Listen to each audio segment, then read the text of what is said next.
So Yes, sir. let's start with the session now.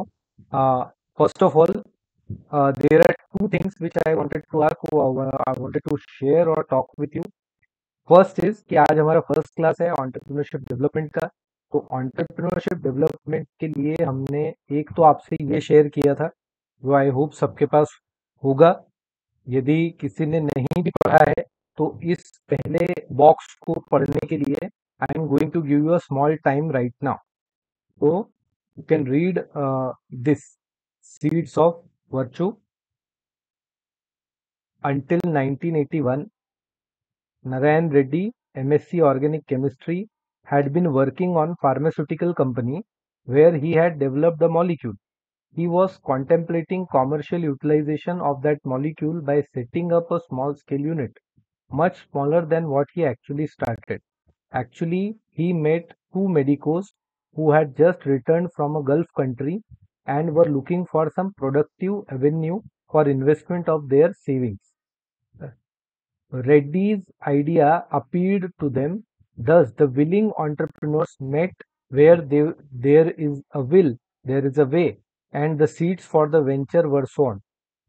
After a detailed study of the technical, economic, commercial, and financial feasibility of the idea of manufacturing a bulk drug from the molecule, Virchow Laboratories was started in 1982 as a SSI, small scale industry, with an initial investment of 28 lakhs to 8 lakhs in the form of equal contribution by the three promoters, and rupees 20 lakhs funding from the Andhra Pradesh State Finance Corporation. Project implementation was even more challenging as he set out to acquire land, construct factory, purchase equipment, negotiate with suppliers, potential customers, and obtained environmental, drug control, and two clearances. Initially, he who acted as the pivot of the enterprise wheel. In the course of time, a strong managerial team was put in place, and thanks to the persistent emphasis on good management, uh, good management practices, Virchow emerged as world's largest and best producer of basic drug from chosen molecule. In fact, web search on Virchow Laboratories takes you to the home page saying welcome to Virchow Group of Companies, the group comprising of four companies with Virchow Laboratories being the flagship company. अभी यदि मैं इस general जो हमने अभी एक reading किया, इस रीडिंग को यदि मैं आपको बेसिकली समझाऊं, तो एक इंसान था जिस इंसान ने एक मॉलिक्यूल सर्च किया या डिस्कवर किया, फाइंड किया। उसने सोचा कि मैं इस मॉलिक्यूल को लेके कोई दवाई वगैरह बनाने के लिए बिजनेस सेटअप करता हूँ। बिजनेस सेटअप करने के लिए हमको इन्वेस्टमेंट चाहिए होता है, पैसे चाहिए होते हैं। कई बार हमारे पास आइडिया होता है लेकिन पैसे नहीं होते, किसी के पास पैसे होते हैं, आइडिया नहीं होता। कहीं पे आइडिया और पैसा दोनों होता है तो करने वाले लोग भी चाहिए होते हैं जो साथ में वो काम को करे। तो उन्होंने वो बिजनेस सेटअप किया। गल्फ कंट्रीज से दो लोग आए थे जो अपना पैसा इन्वेस्ट करने के लिए कहीं पर ढूंढ रहे थे अपॉर्चुनिटी। उन्होंने तीन चार तरीके की फिजिबिलिटीज चेक की। देखो उन्होंने क्या क्या चेक किया। I hope this is visible. देखो क्या क्या चेक किया उन्होंने। Technical, economic, commercial and financial feasibility. उन्होंने उस आइडिया को हर तरीके से टेस्ट करने के लिए। तो क्या ये गलत है कि हम अपना आइडिया टेस्ट कर रहे हैं या हम चेक कर रहे हैं कि वेदर इट इज फिजिबल और नॉट? इज इट राइट और रॉन्ग? फिजिबिलिटी चेक करनी चाहिए या नहीं करनी चाहिए? Right. It is the right thing, okay, to check the feasibility. Why do we check feasibility? I want your answer in the chat box. I am displaying the chat box also here. So why do we have to check a feasibility? Why do we have to check feasibility of an idea? हमको idea की feasibility क्यों check करनी होती है? Any answer and we will start the discussion.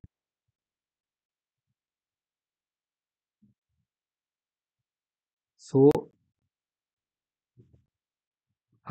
अब कैसा है कि मैं आपसे कह रहा हूँ कि okay to get whether the idea will work or not, okay Vishakha, okay Vishakha says कि आइडिया काम करेगा या नहीं करेगा ये देखने के लिए हम उसकी फिजिबिलिटी चेक करते हैं, okay. Sai Surya says that to know more about the idea, okay हमारे दिमाग में आइडिया तो आ गया लेकिन उसके बारे में और, okay good good nice. So here we are having good number of entrepreneurs and managers जो अपनी बातें रखते हैं, ओके शुभम बोर्डे सेज हम जो करने वाले हैं उसमें हम सही है क्या वो देखने के लिए, ओके हम सही है कि नहीं ये भी देखने के लिए बराबर है, ओके। अभी देखो मतलब मोस्ट ऑफ द थिंग्स ये जो आप कह रहे हो this is more or less related to what we are looking for. अब एक नॉर्मल सी चीज आप सोचो, आप बैठे हो आपके दिमाग में, ओके प्रियंका से आइडेंटिफाई द प्रॉब्लम्स, आपके दिमाग में एक आइडिया आया। अब यदि वो बिना, अच्छा I reframe my question and I ask you कि what if we implement an idea without checking the feasibility. क्या होगा यदि मैं एक आइडिया को इम्प्लीमेंट कर दूं बिना फिजिबिलिटी चेक किए, क्या होगा? सो नाउ क्वेश्चन बदल गया। अभी क्वेश्चन ये हो गया है कि यदि मैं आइडिया को इम्प्लीमेंट कर देता हूँ बिना फिजिबिलिटी चेक किए तो क्या होने वाला?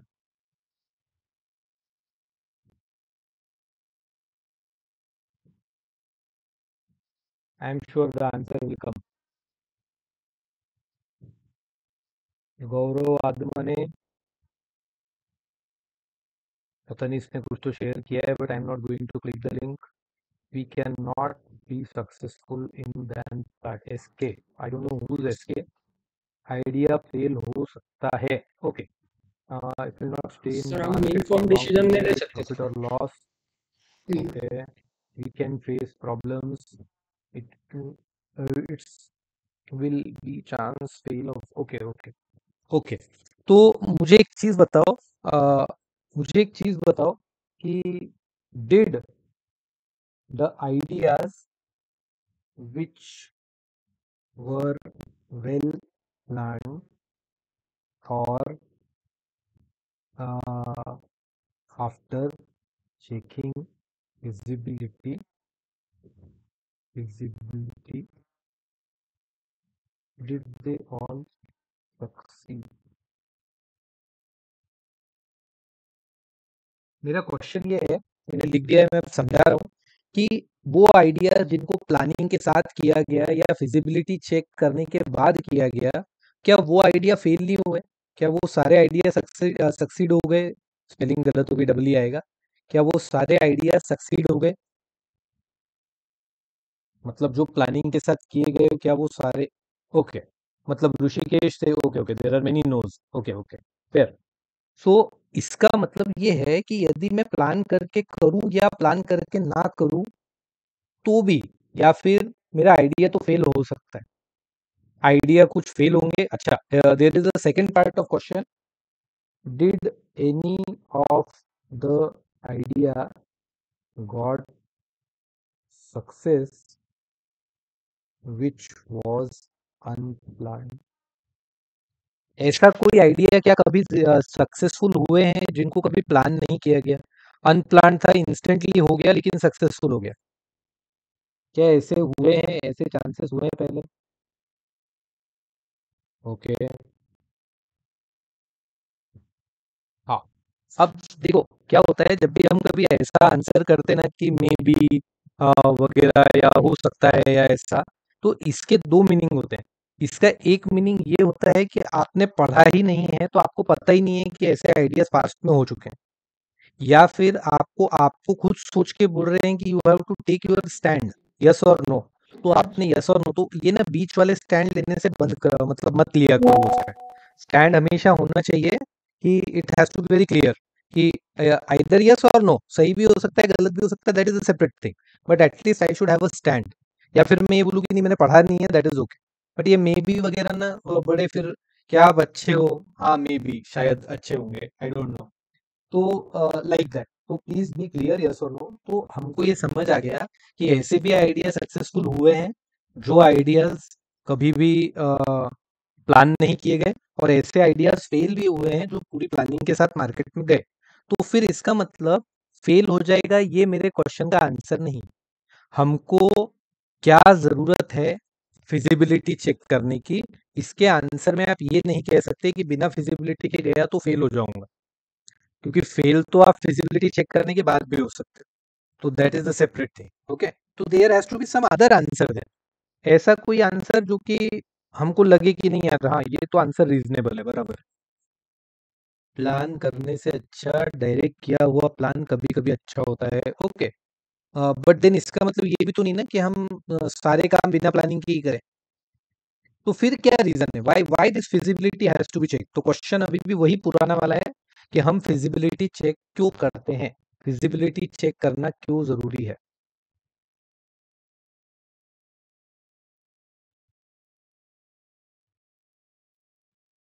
To take informed decision, nice nice, Gaurav आदमने says to take informed decision. Okay, मतलब यदि सब जांच परख करने के बाद डूबे तो डूबे, that is separate thing. But बिना जांचे परखे डूबने का क्या फायदा? तो एटलीस्ट हमको पता तो रहे कि हाँ there is a to ensure the success. और I can say Vishal, I can better your answer, to increase the probability of success. Ensure तो हो ही नहीं सकती success. Brief information about our idea and it will work or not, it will also understand clear our doubts. Okay, so we'll take Vishal ka answer, key to ensure the success, to increase the probability of success. Are you understanding the answer? Probability of success.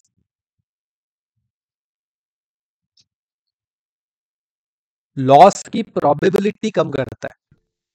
मतलब जरूरी नहीं है कि loss नहीं होगा या loss कम ही होगा, पर प्रोबेबिलिटी, चांसेस, मतलब इट्स बेटर कि मेरे को पता रहे और पता चलने के बाद मेरे लॉस की चांसेस, या तो फिर कहो उस लॉस का इम्पैक्ट मुझ पे कम होगा, क्योंकि जब मैं बिना सोचे समझे किसी काम में उतर जाता हूँ, अपना पैसा लगा देता हूँ, टाइम लगा देता हूँ, that can be a bigger setback for मी।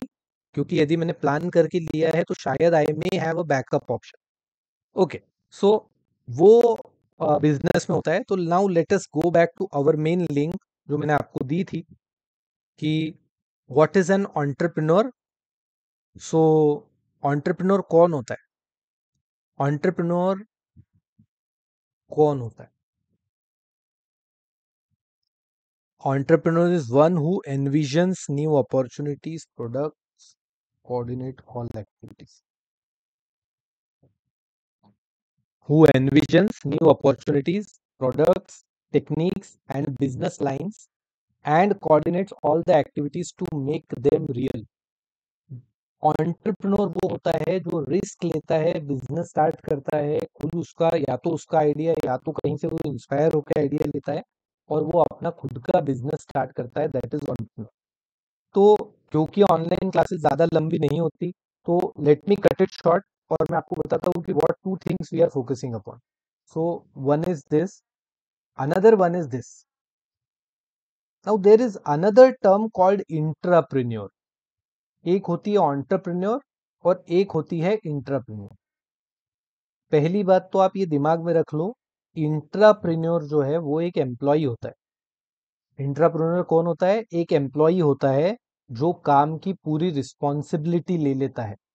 मतलब यदि आपने फॉर एग्जाम्पल कोई कंपनी है, जैसे मुकेश अंबानी की कंपनी, मुकेश अंबानी की कंपनी में यदि मैं बोलूं कि एंटरप्रेन्योर तो धीरू भाई अंबानी थे या मुकेश अंबानी, वो एंटरप्रेन्योर्स हैं, लेकिन इतने सारे जो मैनेजर्स अलग अलग बिजनेसेस को लीड कर रहे हैं वो सब इंट्राप्रेन्योर्स हैं। Intrapreneur refers to an employ of the organization who is in charge of undertaking innovations, product, service, process, सब कुछ, सारी जिम्मेदारी है, बस पैसा उसका नहीं है, बाकी वो पूरा काम कर रहा है, रिस्पॉन्सिबिलिटी ले रहा है, सब काम वही कर। एंटरप्रेन्योर कौन है? जो अपना खुद का बिजनेस सेटअप कर रहा है, वो अपना आइडिया या वो कुछ। तो हमको देखो दोनों टाइप के लोगों की जरूरत होती है।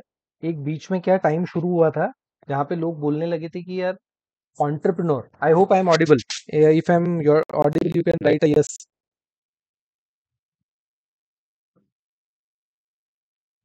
Okay, I hope the session is not getting boring. I am trying to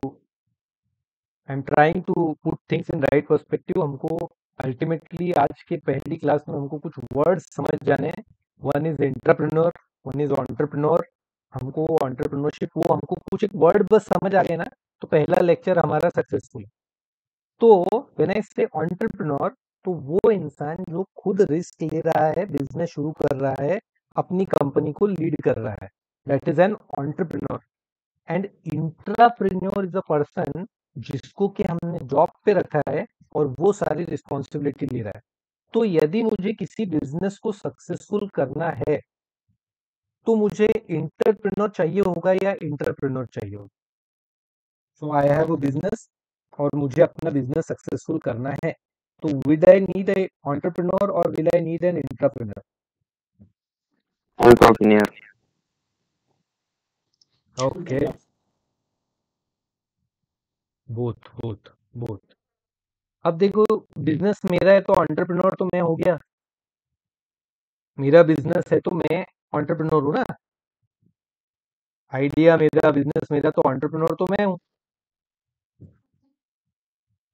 और यदि मैं बोल रहा हूँ केस स्टडी में कि मेरा बिजनेस है और मुझे उस बिजनेस को सक्सेसफुल करने के लिए कोई चाहिए, तो मैं क्या कहूँगा? मुझे इंट्राप्रेन्योर चाहिए, क्योंकि मुझे उस तरीके के लोग चाहिए जो रिस्पॉन्सिबिलिटी ले ले पूरे काम की, और फिर जो भी कुछ प्रॉफिट वगैरह हो उसमें से I give them some part. तो intrapreneur has to be hired. अब ये इंट्राप्रेन्योर जो होता है ना, ये होता तो एम्प्लॉय है, मतलब it is the skill. Okay, हमारा सब्जेक्ट का नाम क्या है? Entrepreneurship development. हमको एंटरप्रेन्योरशिप डेवलप करनी है. तो बीइंग एन एंटरप्रेन्योर, अब सब लोग तो अपने अपने बिजनेस शुरू नहीं करेंगे ना. हर इंसान तो अपना अपना बिजनेस शुरू करेगा तो क्या चलेगा? हर किसी के हर गली में आजकल दो दो तीन तीन मेडिकल स्टोर हो गए. कल को तो सभी के घर में एक एक मेडिकल स्टोर और एक एक किराना शॉप रहेगा. तो देन इट वोंट वर्क ना, क्योंकि वो अपने घर में किराना खरीद के लाएगा और खुद ही खा लेगा, क्योंकि दूसरा आदमी उसके यहाँ पे आएगा नहीं, क्योंकि दूसरों के घर पे, खुद के घर पे किराना शॉप है. So everybody can not be entrepreneur. What we have to learn in this subject और in this particular course is that we have to understand कि एंटरप्रेन्योर की वो कौन सी स्किल्स रहती है जो हमारे लिए जरूरी है. अब हो सकता है कि आप एंटरप्रेन्योर बनो, हो सकता है कि आप इंट्राप्रेन्योर बनो. बनो दोनों में से कुछ भी, दैट इज ओके. यदि आप इंट्राप्रेन्योर भी बन गए या एंटरप्रेन्योर भी बन गए तो प्रॉब्लम कुछ नहीं है. ऐसा कुछ नहीं कि एंटरप्रेन्योर की रिस्पेक्ट होती है, इंट्राप्रेन्योर की नहीं होती है, ऐसा कुछ नहीं है. Okay, so there are various approaches, restorative, intuitive. अब मैं आपको एक चीज पढ़ना सिखा रहा हूँ. जिन लोगों को अपनी इंग्लिश इंप्रूव करनी है या जिन लोगों को वर्ड्स याद रखने हैं, तो जैसे ही कोई वर्ड आता है ना, जैसे इंट्यूटिव वर्ड आ गया, सीधा इसको कॉपी करना और इसको पेस्ट कर देना और उसके आगे लिखना मीनिंग, कि इंट्यूटिव का मीनिंग क्या है. यहाँ पे पहले ही लाइन में मीनिंग आ जाता है. Based on what one feels to be true even without conscious reasoning. Reasoning के बिना इंट्यूशन पे, जो एंटरप्रेन्योर है वो इंट्यूटिव ज्यादा होते हैं, वो अपने इंट्यूशन पे चलता है. जो इंट्राप्रेन्योर है, बिकॉज दे आर एम्प्लॉइज, तो suppose now there is restorative term. So restorative का मीनिंग क्या होगा? So I just have to change this intuitive with restorative and I will get. Suppose if I want to have in Hindi, I can have it in Hindi. Restorative का meaning क्या है? Restorative meaning, अब ये इसका थोड़ा अलग मीनिंग हमको यहाँ पे कनेक्ट करना पड़ेगा. Restorative meaning in management, rather than the process allocating responsibility in a seemingly autonomous manner, a restitutive process concedes responsibility and tolerance and promotes reparation and restoration. कहने का मतलब होता है, जो इंट्राप्रेन्योर होता है वो एंटरप्रेन्योर की तरह इंट्यूशन पे नहीं चलता. जो सिचुएशन सामने हो रही होती है उसको देख के वो आगे काम करता है. तो he will be focusing more on restoration, मतलब जो हो रहा है, जो हो चुका है, उसको ध्यान में रख के, बिकॉज अल्टीमेटली इंट्यूशन ही कैन नॉट वर्क अपॉन. ठीक है, because it's not his money ultimate. So कौन से रिसोर्स यूज करता है? एंटरप्रेन्योर खुद के रिसोर्स यूज करता है, इंट्राप्रेन्योर कंपनी के रिसोर्स यूज करता है. कैपिटल जो उसने खुद रेस किया है, और यहाँ पे इंट्राप्रेन्योर को फाइनेंस दिया गया है, कंपनी ने दिया है. एंटरप्रेन्योर नए एस्टेब्लिशमेंट का होगा इंट्राप्रेन्योर एग्जिस्टिंग में होगा। इंडिपेंडेंटली काम करते हैं एंटरप्रेन्योर, इंट्राप्रेन्योर डिपेंडेंट होते हैं क्योंकि उनको परमिशन देने के लिए कई बार बॉस की या सीनियर की वेट करनी पड़ती है। रिस्क ये खुद लेते हैं, इनके नुकसान की रिस्क होती है company. So the company is taking the risk, now company is having the risk. Works creating a leading position in the market, change and renew the existing organization structure, system and culture, whatever it is. Now here there are definitions for entrepreneur, intrapreneur के भी definition दिए हैं कि advertisement को हमको ध्यान नहीं देना है ज्यादा, और दोनों के बीच में डिफरेंस दिया है, कोई भी एक डिफरेंस पढ़ लेते हैं, ये पढ़ लेते हैं। An entrepreneur uses his own resources, man machines वगैरह, जो ऊपर लिखे थे ना वही यहाँ पे लिखे हुए।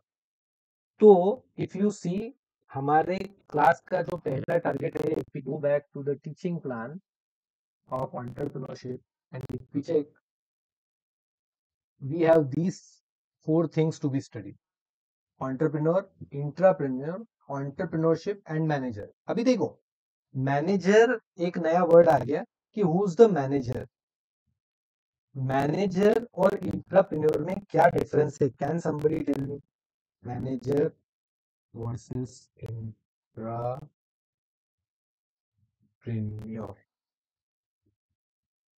मैनेजर और इंट्राप्रेन्योर में क्या difference? So what is the difference between manager and intrapreneur?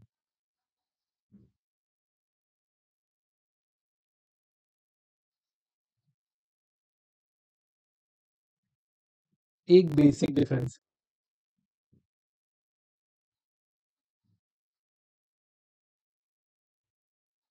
I hope somebody is writing. Same job, Pranav says same job. Okay,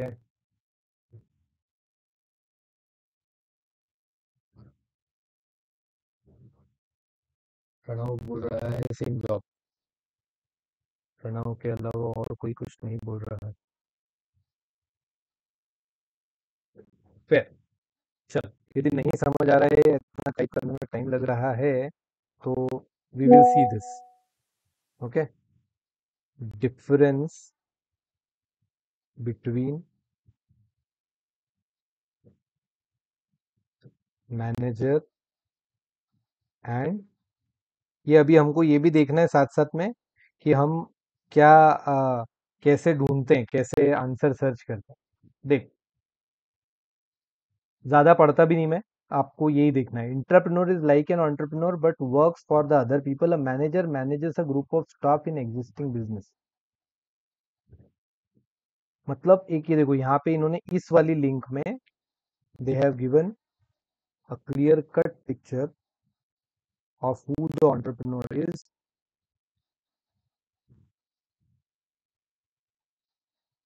मैंने मैनेजर दिया हुआ काम संभालते हैं और इंटरप्रेन्योर न्यू कॉन्सेप्ट तैयार। Very good Rishikesh, very good बेटा। Rishikesh, intrapreneur converts idea into business. Vishakha, yes.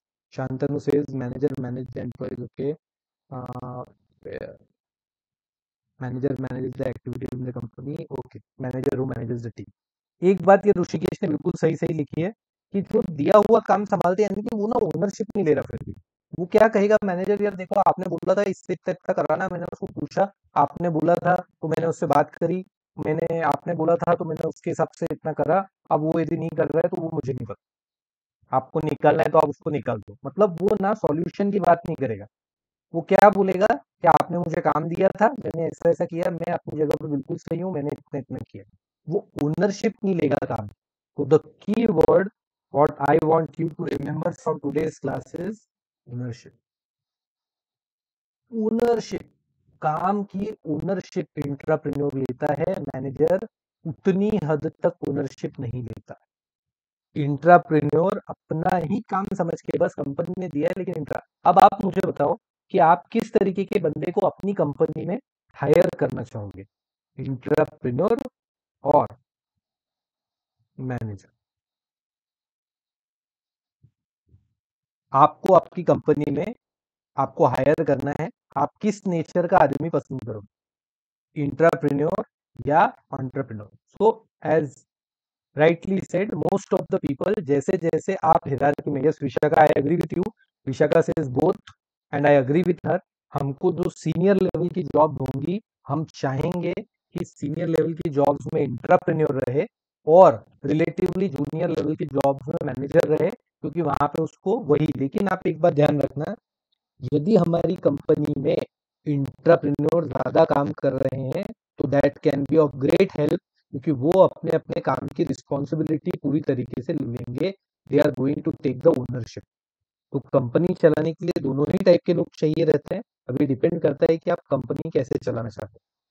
यदि आप चलाना चाहते हो जहाँ पे कि ज्यादा कंट्रोल आपका रहे, तो आप मैनेजर जैसा आदमी ढूंढो।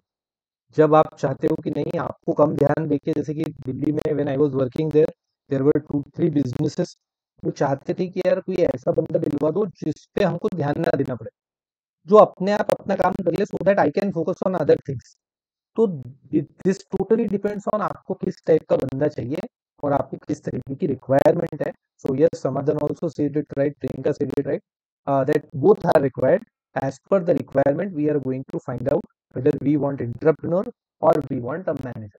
So there are three terms. One is entrepreneur, जो खुद अपना बिजनेस करता है, इंट्राप्रेन्योर जो दूसरे के बिजनेस में entrepreneur की तरह ही ओनरशिप लेके काम करता है, then there is the manager who will manage the people, some staff को मैनेज करेगा, उसकी काम की ओनरशिप को थोड़ा लोगों से काम करा कि नहीं उसका फॉलो अप लेगा वगैरह वगैरह, that is what a manager is.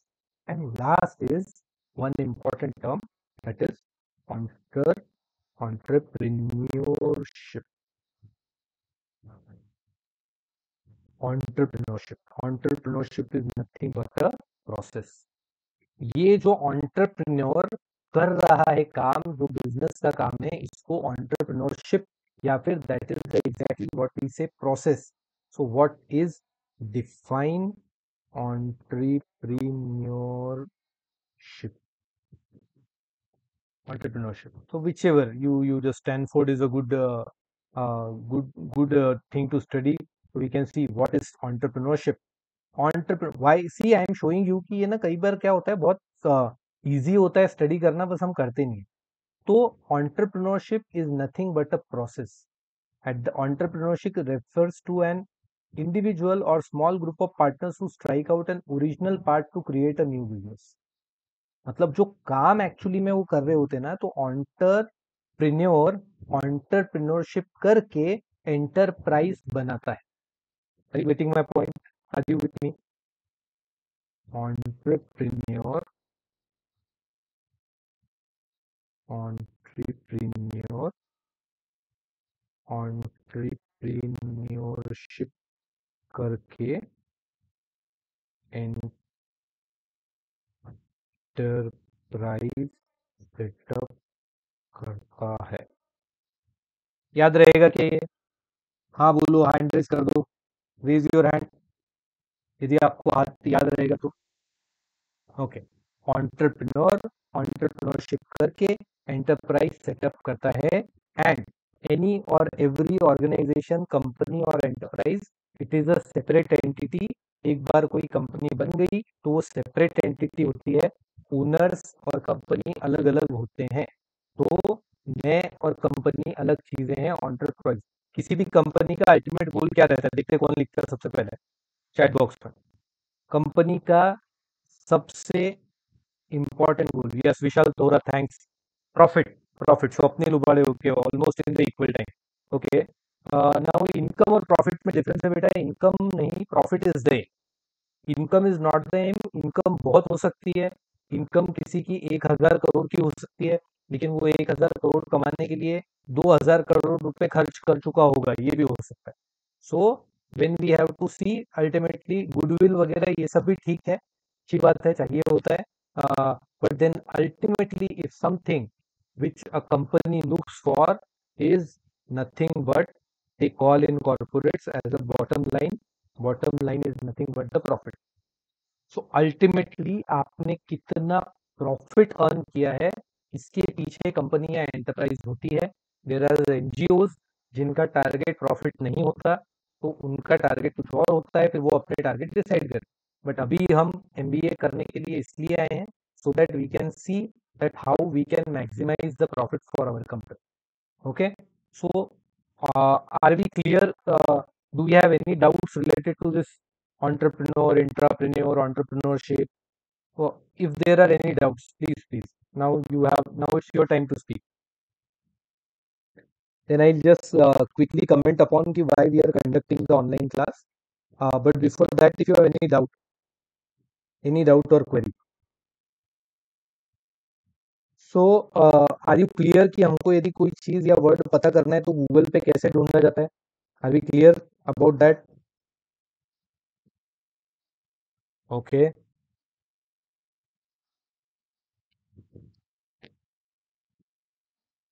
ठीक है। आ, एक काम करते हैं, एंटरप्रेन्योरशिप को शॉर्ट में एक्सप्लेन करो। कर रहा हूँ बेटा, कर रहा हूँ। हाँ, ध्यान देव, कर रहा हूँ मैं एंटरप्रेन्योरशिप को। So basically see, let me see if there is something related to, ये देख, सामने दिख रहा है, entrepreneur is the person, entrepreneurship is the process, enterprise is the outcome। entrepreneurship करके एंटरप्राइज बनाता है। यहाँ पे हम्म,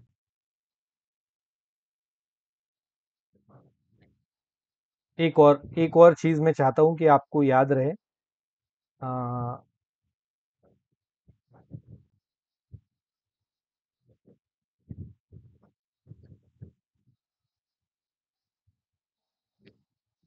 factors of production. What are the factors of production? Can anybody? Production के लिए क्या लगता है?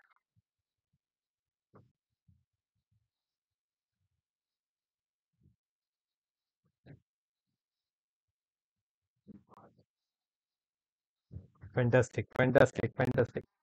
Okay okay, people are making sense now, बहुत बढ़िया।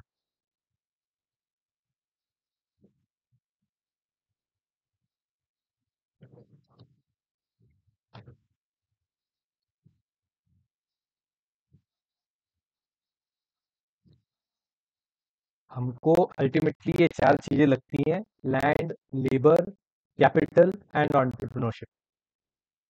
पहला लैंड, यानी कि आपको आप अब now land you can categorise into multiple things. Land में मशीन भी आ गए, वगैरह वगैरह सब चीजें।